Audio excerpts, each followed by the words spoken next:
Welcome back to the CVU Show. We hope everyone enjoyed their vacation and got some well-deserved rest.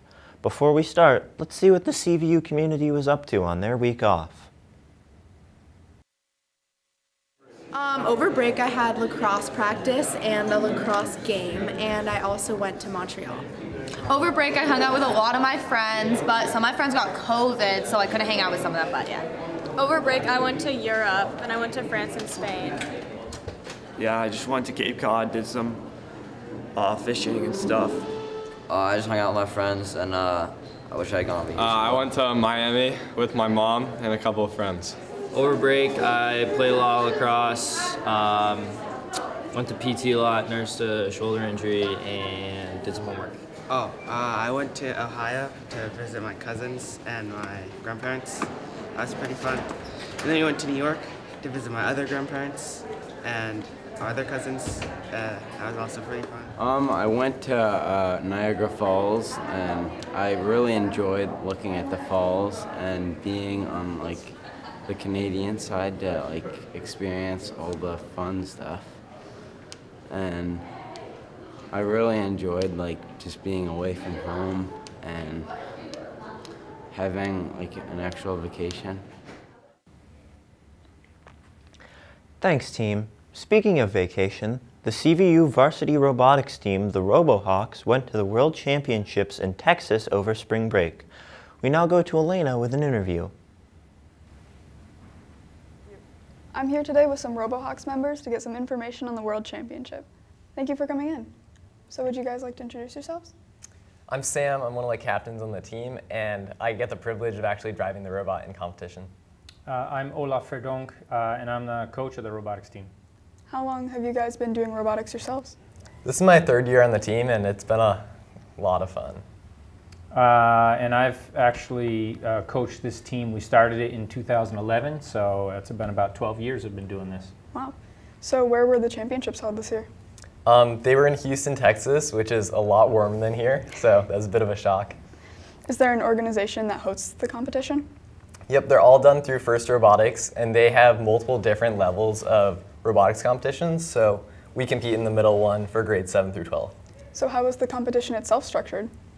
It was bracket style, similar to a lot of sports things. So we had qualification matches, then if you passed those, you made it to semifinals, and then you went on to finals. So how did you guys do? We had a ton of fun. We learned a lot. Unfortunately, we didn't make it past the qualification matches, but we were going against a lot of different other teams in other countries, which was really cool. Yeah, all the teams get ranked based on their qualification matches, and some of it is a little bit of a luck of a draw because you're teamed up with another robot for each qualification match. And if you get matched up with a really good team, that really helps improve your ranking. If you get matched up with a team that's not so good or has penalties, that's not so good for your team. So unfortunately, that we didn't have the best luck in the draws. So how many people were there? The event is huge. It is unbelievable. They have representation of all 3 levels of the First Robotics program, from First Lego League to First Tech Challenge to First Robotics Competition. And in just the FTC, the First Tech Challenge, where RoboHawks compete, there were 160 teams from all around the world and all around, basically from every state. So it was huge. It was incredible. It was really incredible. Is there anything else you'd like the audience to know? I want to make sure people know that First Robotics is so much more than just building a robot. One of the things, the founder, Dean Kamen, who is the guy that developed the Segway, who started the whole First Robotics, his whole piece is that the robots are now obsolete. This season is over. This robot you're never really going to use again. But all the skills that they have learned along the way of, project management and communication skills in both writing and speaking, of how can you communicate your design journey, and the collaboration skills and working with other people and learning from other people, and the focus on sort of what they call gracious professionalism and cooperation. So cooperate to compete so that everybody gets better, And I think you certainly saw and felt that, Sam. Yeah, for sure. One other thing that I thought was really cool when they talked about that, kind of like, unlike pro sports, this is a sport for the mind, and it's a sport where all kids can go pro, which is very different than, you know, sports where only a select few end up going pro. Well, thank you so much for sharing. That sounds like a lot of fun. Back to It the was. studio. Thanks, Elena. On Monday evening, CVU held our spring rally in the gym to stir up some school spirit for the spring season. The spring varsity teams all put on their performance to compete for 2 awards, Best Dance and Most Creative. After some great performances and competitions in between, the crowd voted. Girls lacrosse won Best Dance and boys basketball won Most Creative. It was a wonderful night and congratulations to everyone. Speaking of sports, let's go to Frankie with this week's sports news.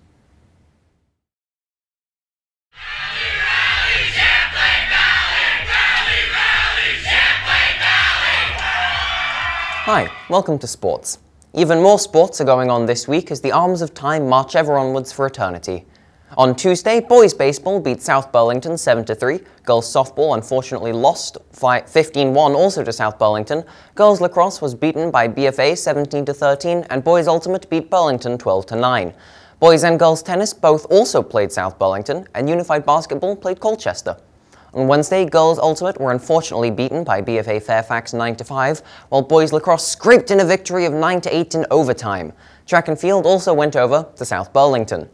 On Thursday, both boys and girls tennis played Burlington, boys ultimate played Rice, and unified basketball played South Burlington. On Friday, girls and boys tennis and girls and boys lacrosse played South Burlington. Lastly, over the weekend, boys and girls tennis play Essex, boys baseball and girls softball play Rutland, and track and field head over to South Burlington. Best of luck to you all. That's it from me. Back to you in the studio. Thanks, Frankie. Attention, CVU. Do you have any old clothes that you need to get rid of? Well, then bring your donations to the CVU Clothing Swap. We're looking for any articles of clothing or accessories that you want to pass along. Bottoms, tops, coats, shoes, etc. Bring items to room 120 during the month of April. All clothing collected will go to the CVU Clothes Swap scheduled for Friday, May 13th in the mini gym. All contributions are appreciated. And on Wednesday, the 27th, CVU hosted its 4th annual talent show. We witnessed many great performances, and proceeds went to the Vermont Adaptive Ski.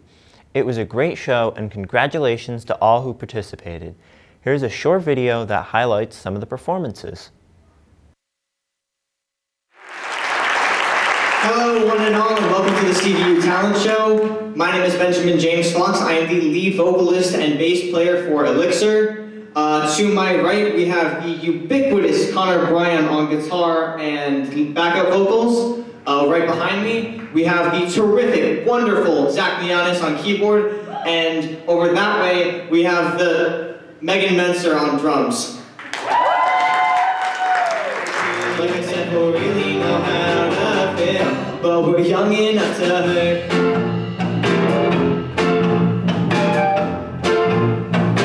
Ladies and gentlemen, Zach Mianis.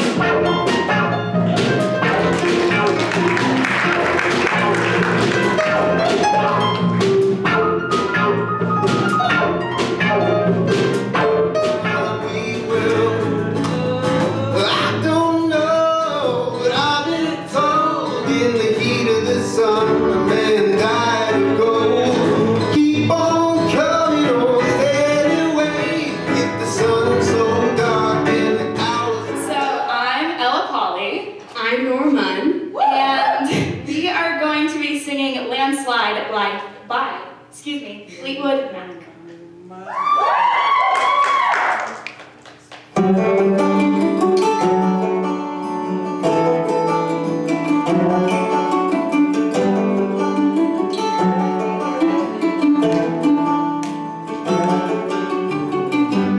Took my love and I took it down. I climbed the mountain and I turned around. And I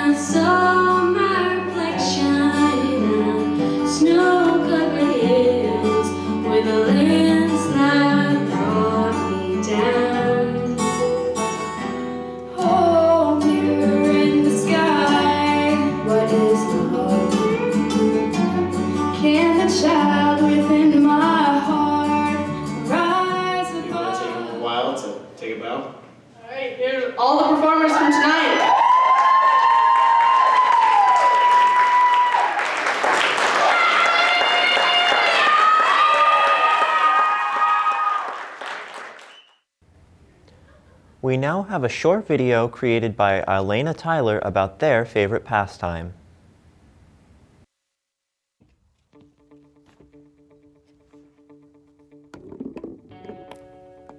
Field hockey has been a huge part of my life since the 7th grade. Originally, it started as an excuse to not have to run cross country, but it quickly morphed into one of my favorite pastimes.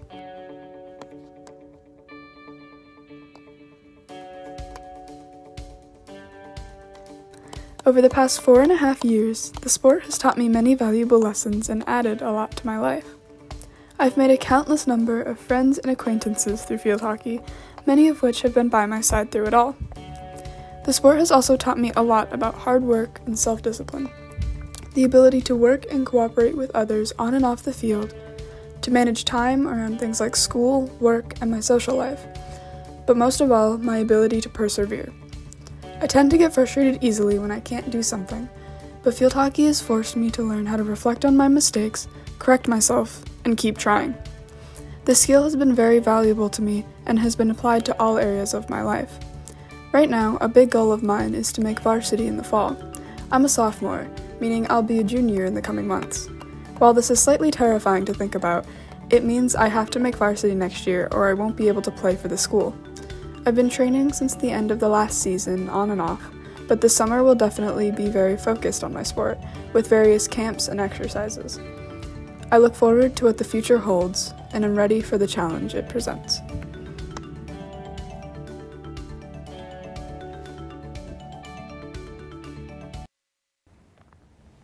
Thanks, Elena. Next week we have Tuesday the 3rd off in celebration of Eid al-Fitr. Eid al-Fitr is an Islamic holiday that celebrates the end of Ramadan. On the first Shawwal in the Islamic calendar, it marks the end of dawn to sunset fasting of Ramadan and is celebrated with a feast. We wish everyone who celebrates a happy Eid al-Fitr. And that's all we have time for today. But thank you for watching, and we'll see you next week. Goodbye!